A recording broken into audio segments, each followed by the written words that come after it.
So I had the same ballet teacher for 5.5 years, 6 days a week, 5.5 hours a day. His name is Anatoly Kucheruk. He still teaches. I think he's a ballet master with the National Opera in Tbilisi, Georgia now. But he was my teacher. He was the one who brought me up, who taught me pretty much everything I knew as a ballet dancer. And not only was he an inspiring dancer himself, but it was always, he always knew exactly what to say to get us to push ourselves harder and to challenge ourselves to exert that disciplined work and practice that we needed to do to get better every day. And I think it was that perseverance that he instilled in us that allowed me to have the career that I have and that I now try to instill in my dancers as well.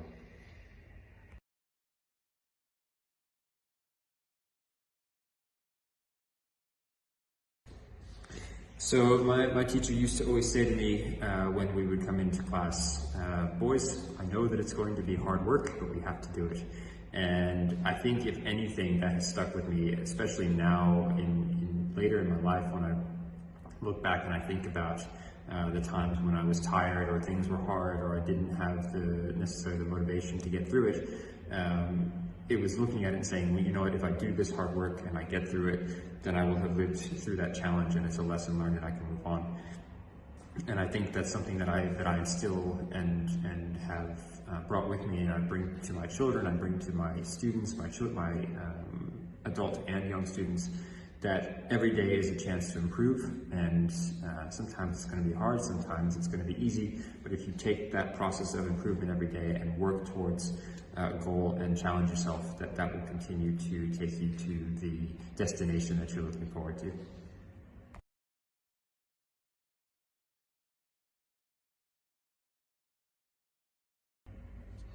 When it comes to creating an inspiring ballet class, I think it's really important that our experience as artists influences what we're developing in our students. So oftentimes I will utilize certain opportunities within the class to tell a story about my career or my experience as a dancer. And I find that oftentimes it's the relaying of that experience and the student being able to live through my experiences that helps them to become inspired. It's not always verbal, sometimes it's through watching the way that I would give a combination or the corrections that I give, but I think it's really important that we utilize the experiences that have been passed down to us as artists, and then we continue to pass those on to our students. That allows for the inspiration to develop in the next generation.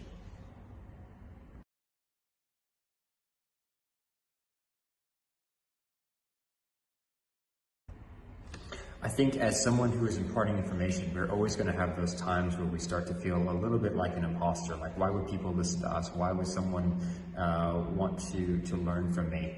And I think it's in those moments that we have to reflect on the experiences that we've had and understand that those experiences, regardless of whether they were incredible or not, are opportunities for other people to learn. So we all go through challenges in life, we all go through difficult moments, but it's those difficult and challenging moments that actually help us to become better coaches. Because if you're going through a challenging moment, you can look at that and say, other people are going to go through this challenging moment as well. How have I dealt with it? Maybe I can then impart that wisdom onto them and help them to deal with the same challenges. I think it's important to use those doubtful moments or those times when we're not so confident to understand that that's what's actually going to make us better teachers and better coaches, and that will bring us through and help us to become the best that we can possibly be.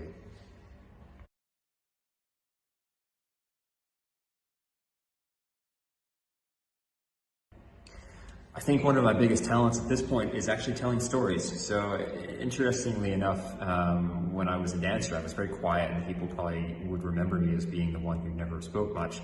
But since I've become a teacher and a coach, I realized that it's important to impart stories and impart wisdom to people because that allows them to relate to whatever it is that you're teaching them. So if you're just giving them a dry correction without any understanding or any meaning, they're not necessarily going to take that on board and fully understand it. Whereas if you can give them something that gives them a story or a connection to something else that maybe they already understand, that will help them to develop that process. And I find that that's something that I am able to do really well. In addition to utilizing the anatomy of the body and explaining how the body works to help young dancers to enhance their technique and enhance the connections neurologically to become better dancers.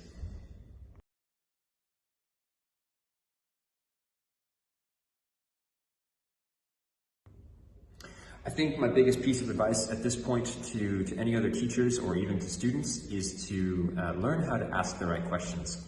And it doesn't always mean that you ask them out loud. It could be that you have that internal dialogue, but sometimes you just have to ask, how do I do this? And it doesn't mean that you say, oh, how do I do that step? What it means is maybe you're in a challenging place. Maybe you're in a place where you're struggling or you don't know how to improve. And instead of saying, I'm not good enough, I can't do this, this is too hard, you say, how do I achieve this? How do I do more pirouettes? How do I get a higher jump?